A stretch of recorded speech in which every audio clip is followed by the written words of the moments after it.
After this video, you will understand Louis Roederer much better. I think you don't understand it even a hint now because everybody's too focused on drinking young Cristal. But yeah, let's go. We have the tier list, so let's go. First of all, I want to start from before we go to the video, hit the subscribe button so you get notified when the new videos come. Brut Première, since that has been the champagne of choice for me, that was delicious. And when it ages, the non-vintage, just the Brut Première. Now the Brut Première has been replaced by the collection, but let's start from the beginning. So the Brut Première, for me, still delicious. I would say there are some things that could make it better, and we just got to it. Boom, collection, immortal.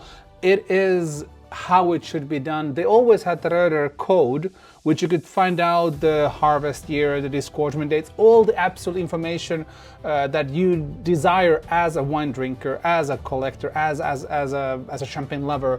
They share everything. The main thing is that you can see when it's disgorged and how much time you need post disgorgement, when it's the optimal thing. And if you don't know that, around 4 years is enough. I buy every year a collection. I buy a couple of cases, and then I drink them on special occasions with special people who deserve the good stuff. Also because I don't like waiting. I don't want to wait 20 years to start drinking something. I want to wait a couple of years. So that's my, in a sense, house champagne that I always have in perfect aging conditions.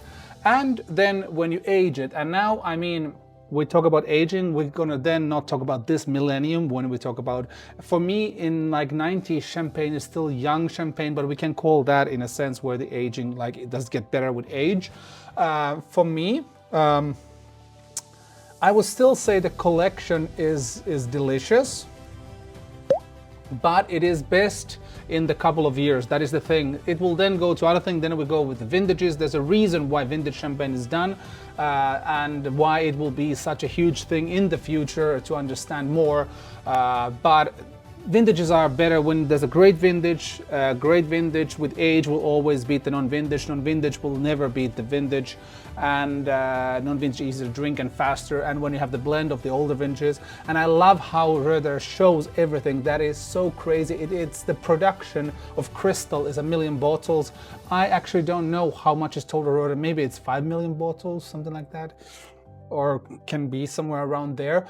But yeah, it is a collection immortal because every year it's different. They highlight that. That's a trend now in champagne, and Jackson for me started it. Also Krug was a bit the same, but they always made the same. Now they started to do more differently with the M's when they launched that, but for me, collection, and this is something where nobody can follow them in the same thing. The whole Roederer, with everything that when you see this tier list, you're going to be so surprised, and you're going to run and buy Roederer. And it's so. I visited Roederer once with the cellar master as the guide. It was amazing. You saw the cellars, you saw everything, and I'm going to once bombard him with a ton of questions when I see him and give a big high 5 or high 10 or whatever. Just and thank you for making such beautiful champagnes to drink. So yes.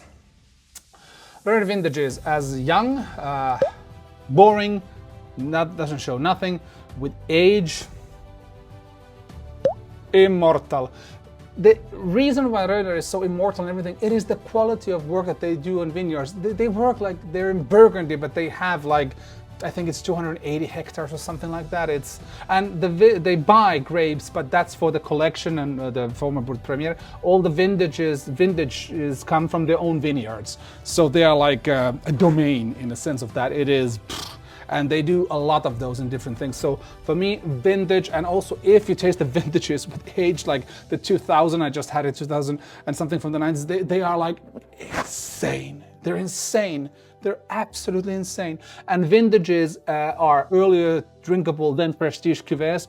That is my favorite things in the whole wide world. It is vintage champagnes, vintages, and the correct ones when to drink. But Roederer is one of them. It is, yeah, for me, Roederer vintages.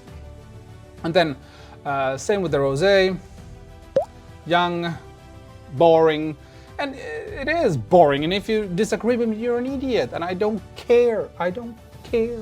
I don't care. I know I'm right. And then yet again, with age, it's not delicious, it is immortal. For the Blanc de Blanc, same thing. Immortal. Cristal, here, young, it is Grinch. The people who drink now, and I die a little bit inside when I see people drinking Cristal, the 16, and then hyping how great it is. Like, it is like you don't have taste. Like, do you taste anything? You see the label, you get a small erection, or some water down in the northern regions, and then you just say it's your favorite champagne. It's stupid. I don't get it. It is not balanced. Yes, it is now, since 2012 vintage is 100% biodynamic, it is now more approachable, but no, it is not yet in this sense, and not especially in the sense like when you first, like if you would drink 2005 now, you would get what is Cristal, because it is like, it's a totally different wine. It needs time. It needs time. Like, same thing in everything. Like, you need to be over 20 in most, usually with men closer to 40 to reach some sort of a adulthood or a hint of that, I guess. Then crystals with age, boom. And here it's not enough that it's from the 90s. This one there is 82. And also there's a huge level with the vintages, how different they are, and it's a complete difference, but still the right answer is not to drink 2016. Now, yes, you can have one bottle for educational purposes, and also if you want just to splurge the money, it's fine, but still you don't get it, and that's my whole point, is that you would get something. That is the whole point of that. Send this video to your young Cristal drinking friends and tell them to spam me with feedback and comments of their opinions, and also add at the end, I don't care. I don't care. So, yes, yeah, Cristal. It is the purest, it is the best made champagne in my opinion on the quality of the work in the vineyards. And now, even since Jean-Baptiste Lecallon started to convert their vineyards into biodynamic into 2000, there's nobody in the big houses that can catch on them. They will remain as such immortal and rise the quality and rise of everything. And we can at one point talk more about how you grow with chemicals, the sustainable idea that we only use as much chemicals as we want to. But if you take something, it's nature is nature. If you take something from the ground with chemicals, the ground will die in a sense, so you'll get good yields and stuff, but it's not good. So organic or biodynamic is the thing. It depends what you like, and there's so much levels of biodynamic. Rudolf Steiner, and I think on his last years just made up some crazy stuff, and now he's giggling and laughing because people take it seriously, a lot of that. So yeah, but mainly it's a good thing. People spend time in the vineyard, so biodynamic is a good thing. So yeah, now we have a Cristal Rosé, and unfortunately, same stuff. I've just had the 13, had the 2008, and I even waited several years on that, and still unbalanced, undrinkable. And I don't get when people hype these great vintages, like, oh, it's so great, it's so great. It's like you don't have any taste. I first thought there would be something wrong in me because I just don't understand, but now I know the fault is in you, and you're kind sharing the photos and everything on that. It is wrong. Stop it. If you drink Cristal young, you should do that like flying on COVID. You don't post pictures of the airports because it's haram to fly. So now it should be haram to drink young Cristal. Yes. Shame is what you should feel when you do that. And if you don't know shame, talk to Finns. We know guilt and shame. We're very good at that. And then, of course, Cristal Rosé aged. For me, it's just delicious. It's not immortal. This kind of factor that I've had, the 85, I had some of the Cristal Rosés, but I haven't yet had a perfect, and that's more comes down to bottle conditions. But I think it can be immortal. It is just not my experience, and I prefer the Cristal as a Blanc for me. But it is intriguing, but still there is something that usually you can say Rosé is better, but this is now just my personal thing. I think it is immortal, but because I haven't tasted in a sense that I would absolutely cry, we remain with this, but let's see, we'll continue. Then they have The Brut Natures, which I think are cool, but I don't care. Like for me, I like my still wines that they come from Burgundy. If I'm drinking Pinot or Chardonnay, and that's it. I like the idea that Champagne does that. I might once try them. They do small amounts. I think it's cool that they do, but I don't care. It's not for me. Sorry, I do care. Sorry, this one is not the Rose. This is the Brut Natures. I care. I think it's cool. It has been long my mission to taste those. So first of all, let's put this back, put this here, because we were just talking about the Camille. Those are cool, but I don't care. Maybe once I taste, I almost bought once, but still, to spend that money on those, I would then rather just buy with the bubbles, and that's my thing. But it's kind of cool, yes.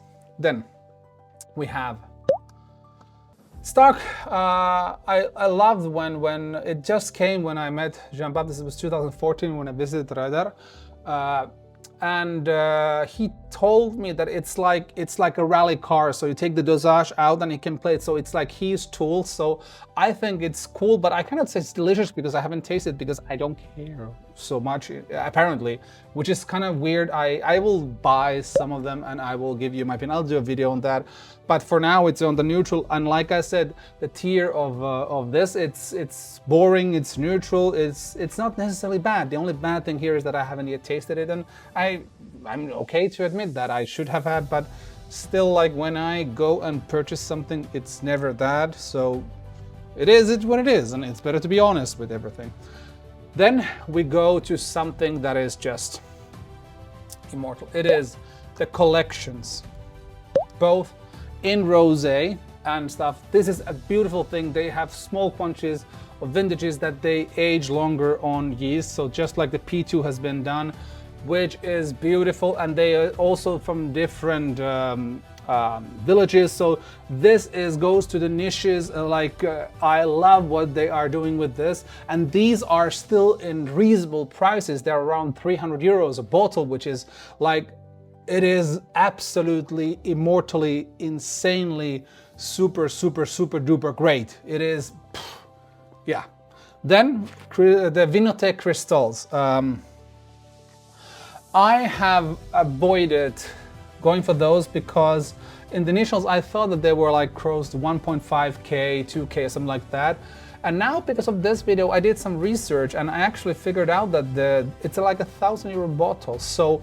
And then you get Cristal as it should be aged. So 2002 I think is the youngest, and it's around from 900, 800 to 1,200, depends where you're getting it. So I think that is kind of fair, because the price for 2002 Cristal is pretty much around like 600 or something like that. If you want a good bottle, and bottle condition is a different thing. We're going to talk about that on a different occasion. But I think, and then also it is aged longer on lees, and then it's also kept proper time after post disgorgement. So it is just insane. It is purely, utterly immortal. And my friends who are watching this, don't call, I don't like to talk on the phone. Send me messages. Let's gather ourselves and get some collection bottles. Sorry, not collection, Œnothèque. Oh, also collection bottles. And let's do a little event and taste those and drink and see how they do and how we like them. I think that is an absolutely great idea. What do you think? And then I will do a video and report how great it is. I'm so okay drinking the 2000 Cristal now as a Œnothèque, but actually I would then want to drink something of an off vintage too, because I think the 2002, it might be a bit too early for the 2002 Œnothèque even to be drink, but it's also a good benchmark to see how the longer time with yeast has given energy. It is something cool. Rosé, these are costly. I will just put them in immortal. It is a great thing. They just do so little quantities of those, but it is immortal. This is also why Roederer is absolutely immortal. The only thing is, if you could keep the vintages and the young crystals for a bit longer, or do something in between, that there would be a possibility to buy a couple of back years, but Cristal is so much time. So basically bring out the 2020 Cristal. We don't care.